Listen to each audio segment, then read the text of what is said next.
Здраво дечки, додека го гледате реваншот меѓу мене и Стефан Хитчак во Horse Challenge, решив да се убацам со малку NBA муабет за да не ви биде досадно. Значи ова се моите предвидувања пред сезоната, а од десно ќе ги ставам моменталните позиции како ќе ги читам. Денвер и Мемфис сум ги погодил 1-2, како што се, значи не сум тачен.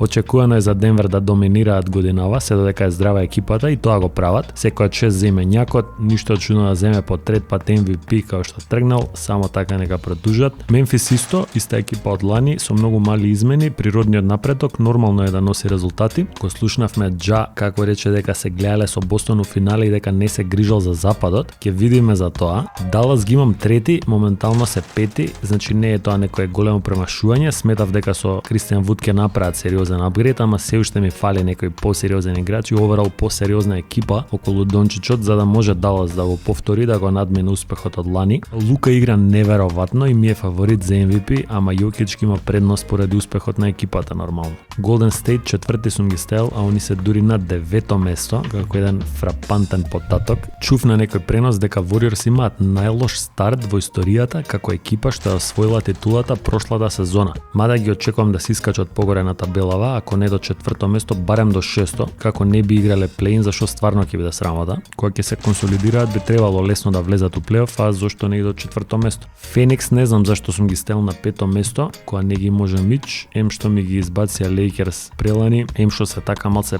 педарска екипица, они се 11 тренутачно, што не е за верување со тој ростер што го имаат и сами се зезнаа малце од стартот. Джей Краудер го изгубија на муабет дека Кем Џонсон ќе стартал сезонава. Старташе Џонсон и се повреди у првата недела и останаа без двајцата. CP3 менаџира со утакмиците за да догура до плейоф некако, пошто е стар више. Букер се повреди, Ейтон игра добро, па не игра, али ви викам дека цела екипа би требало да се вратат у плейоф конкуренција, барем докај 7-8 место ги очекувам. Клиперс 6, сега за сега се на 8 место, а и они играат топло-ладно до сега. Кавај и Џорџ кога ќе им си игра тепаат, па кога ќе решат да легачат неколку утакмици, па ќе влезат у серија порази. Не можеш крајот да им го фатиш и на нив. Рачунаш ќе играат здраво цела сезона. Они се понашаат као ние мамините усредно што има вези кај директорот, 2 дена идат, цела недела не идат у школа. И Ленар така. Лейкерси ги играв навивачки, на 7 место се знае, а дури 13 се да имам тоа.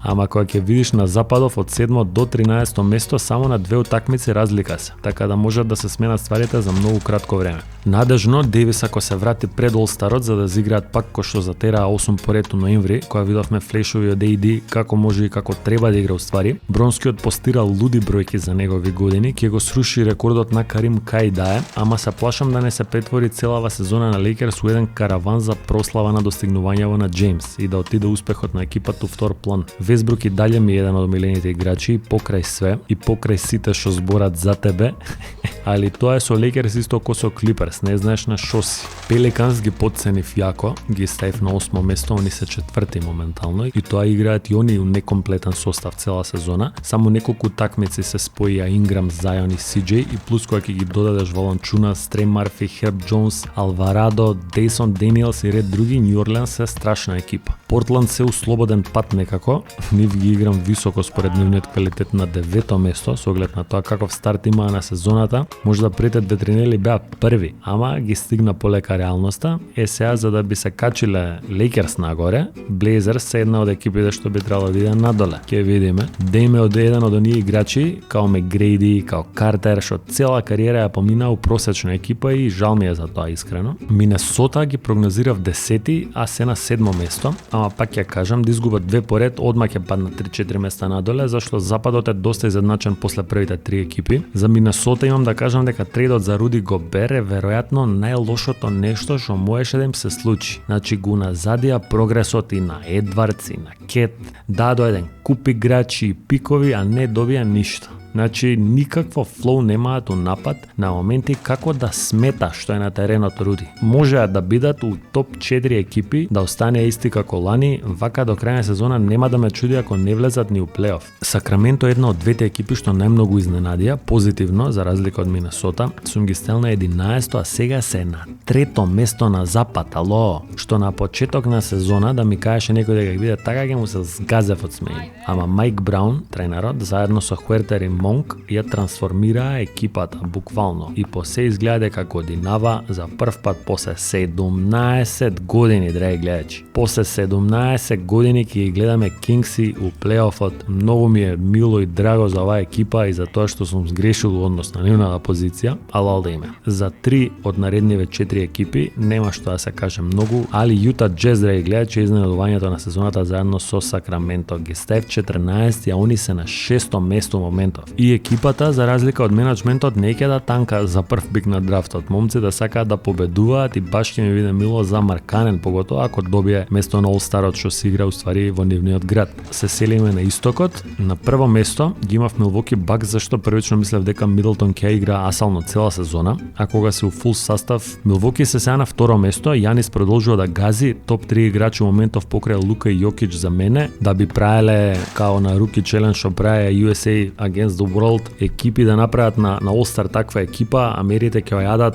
со кусур ќе ја јадат. Со Мидлтон ги гледам најмалку у финале на исток против Селтикс да се рваат јако, како лани за големото финале. Филаделфија ги игра втори, сега се трети, они имаат потенцијал да стигнат далеку у плейофот и да пружат јак отпор и на Бостон и на Милвоки као главни фаворити. Многу ќе зависи од Харден, игра солидно годинава, ама дали ќе остане здрав до крај ќе видиме. Ембит продолжува и трета година поред со MVP перформанси. Време е 76ers да ги видиме во едно поозбилно издање. Бостон ги имам на трето место, а се број еден тим во лигата до сега. Тейтом и Браун играат уште подобро од лани. Джейсон е такоđe MVP кандидат. Брогдон се покажа како одлично засилување и во плейоф ќе се види неговата вистинска вредност. Ми се чини дека он е човекот што им фалеше лани против Warriors. Да би се сретнале денес у серија до 7 против Golden State, мислам дека Бостон добиваат у 6 лабаво. Бруклин сум ги пишал четврти и сум ги погодил. Конечно и тие почнаа да играат кошарка и да го прават тоа за што се платени, поготово Кајри и Бен Симонс. Кейди се повреди пред некое време, ќе пропушти месец можда више, баш у најјакото се повредува Дурант.